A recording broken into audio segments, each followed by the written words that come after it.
We get so caught up in the everyday grind that we end up attaching ourselves to the outcome of these goals that are supposed to bring us fulfillment and joy.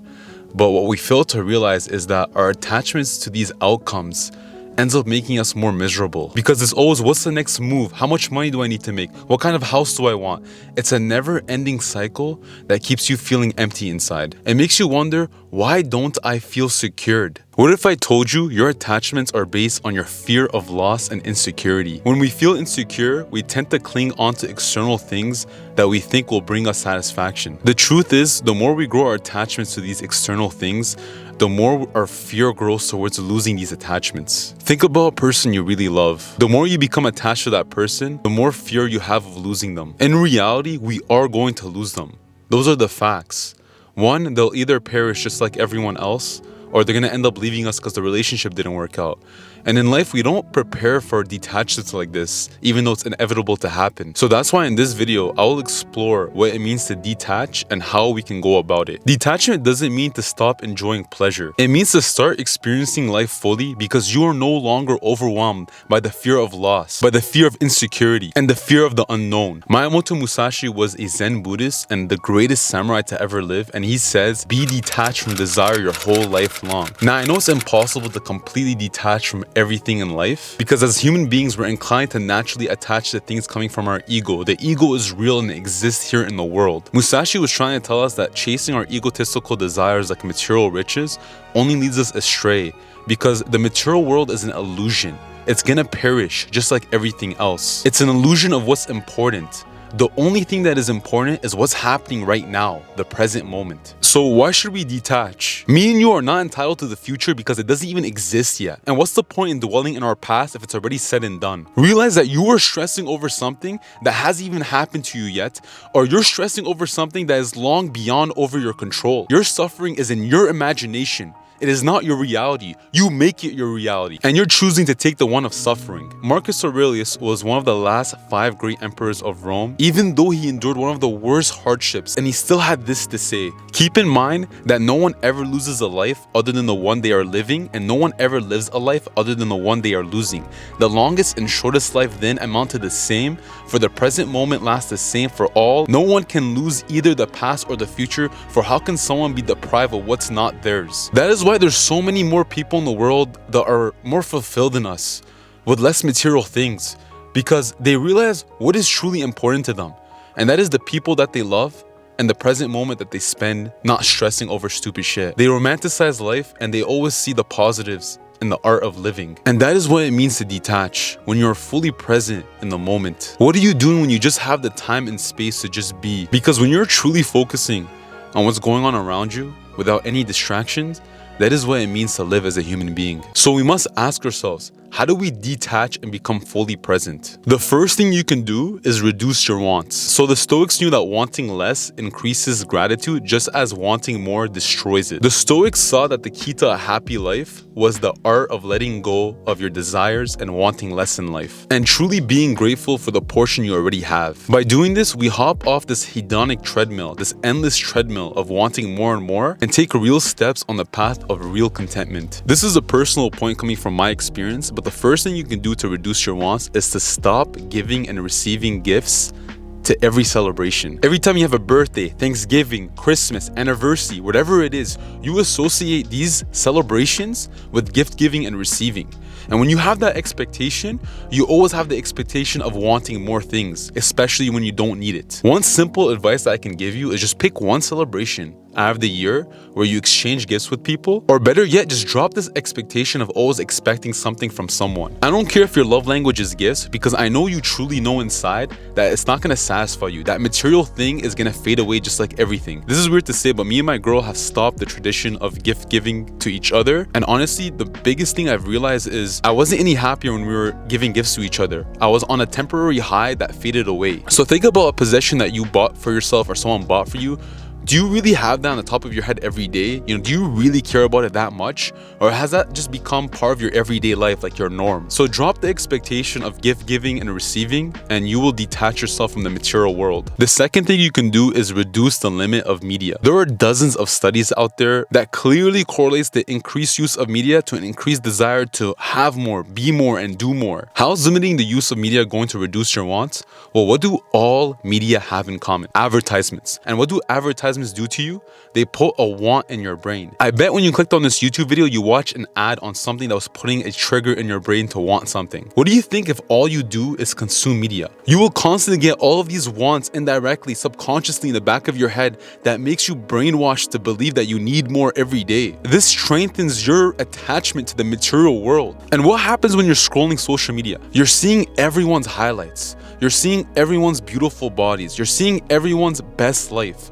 What happens when you indirectly compare your life to theirs? You're gonna get miserable. Comparison is the thief of joy. And the only formula for unhappiness is comparison. And honestly, me taking a step back from social media for the last 10 months now has drastically changed my life to just be more content with what I have. But the best way to detach yourself from your most addicting desires is to do a dopamine fast for 30 days. So I'm currently in the month of Ramadan, and we're fasting from all sorts of pleasures such as food, music, even just the basic need of water. And what this has taught me is by reducing all of these different addictions, you're resetting your brain and your homeostasis in your body to enjoy the simple pleasures in life. Dr. Ann, author of Dopamine Nation, mentions how we all look at addicts as someone addicted to a hardcore drug like heroin. I think we're all gonna get addicted to something because now that special key that works for each of our individual locks, it's out there somewhere, and the World Wide Web will allow us to find it. But in the world we live in today, we are all addicted to dopamine. We have become dopamine junkies. She says one of the best ways to detach yourself from dopamine is to do a 30-day fast, because when you're used to indulging too much in pleasure, what happens is you might feel good at first, but once you build a tolerance for that, over time, you actually start to feel pain. Scientifically in your body, you start to feel very shitty about yourself. So what this doctor tells us to do is to actually put a self-binding bridge where you burn the bridge from you and your most addicting desires for 30 days, and that will actually reset your balance scale in your body, your homeostasis, to actually enjoy simple things like going on a walk, reading, watching the sunset, things that we used to actually really enjoy back in the day. There's a reason why Christians fast for Lent, why Muslims fast for Ramadan, and why Buddhists and Stoics fast every day from their desires. It's a rejection of pleasures that teaches us what's truly important. So remember to detach yourself from your everyday addictions, and they will help reduce your wants overall. The last principle for detachment, which is the most important, is increasing your mindfulness. So mindfulness is a mental state where you are fully aware of what's going on in your present. You're fully aware of your bodily sensations.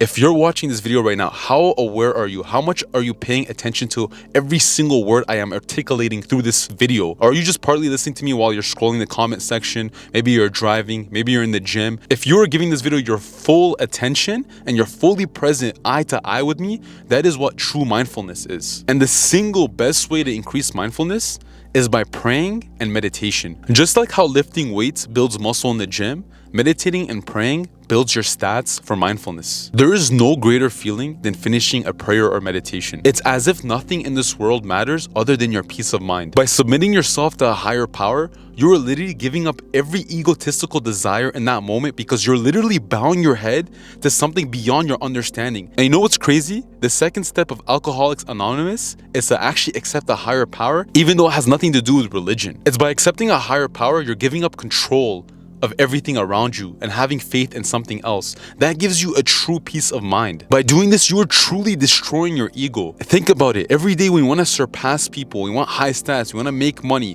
and it's all to look good in front of others. That's all gonna perish. Just like everything else. Whatever you do in this life, whatever money you make, whatever you do to make yourself look good to the external world, that is going to perish, bro. You're gonna end up under the ground just like everybody else. So what truly matters then? If your egotistical desires are gonna just fade away, Ask yourself what really matters. What makes you feel better is the relationship you have with yourself. That kind of mental health is what makes you fulfilled with life. And honestly, the best way to do this is just by accepting a higher power and giving up control. Even the Stoics knew this. Before the message of God, before any religion came into place, they knew that they had to accept a higher power, and to them it was nature, the logos. And they always talk about this.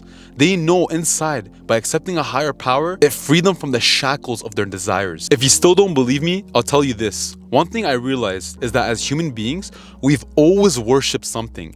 Before the religion, it was the sun god, the moon god, the ocean, the stones. So, as humans, if we're always gonna worship something, you might as well make that god or some higher power. Do you know why? Because if you don't worship God, guess what you end up worshiping? You end up worshiping idols. You end up worshiping drugs, women, pleasure. And you think that's good for you? No, that rots your fucking soul, bro. The older I'm getting, the more I'm realizing I want to raise my future kids with the will of God. Because I've seen what happened to this society. I've seen the degenerate pieces of shits rot their lives away and spread this garbage nonsense on how you can be free by having free choices. You think you're free by having the choice of doing whatever you want? Realize you're just a bigger slave to things that have no essence in life. By attaching yourself to all these different outcomes and desires, you are truly suffering inside. You believe you have total control over your actions, but the world has lied to you. Society has lied to you. If you are truly free, then why do you feel empty inside? Why do you still feel like you're not valuable? Why do you still feel shitty? Why are you never fulfilled? I'm telling you, it's because of your lack of spirituality and your relationship to God. Trust me, I used to be agnostic and not give a shit about whether it exists or not. But now that I'm searching for answers, I'm seeing that every philosophy and every main religion is pointing to the same thing. That life is suffering, and letting go of your control over every single desire will truly free your shackles. That's all that matters, and I am grateful that Ramadan is reminding me of what is truly important in this lifetime. By getting rid of all these distractions and all of these dopamine stimulating activities, it makes you realize that all of these stimulating things just numbs your brain to the truth. And that is, society is rotting your brain. Free yourself from desire by letting go and accepting this truth. You will be happier. Trust me. Thank you for listening. That's all I have to say today. If you enjoyed this video, please subscribe to my channel, and I will see you next week.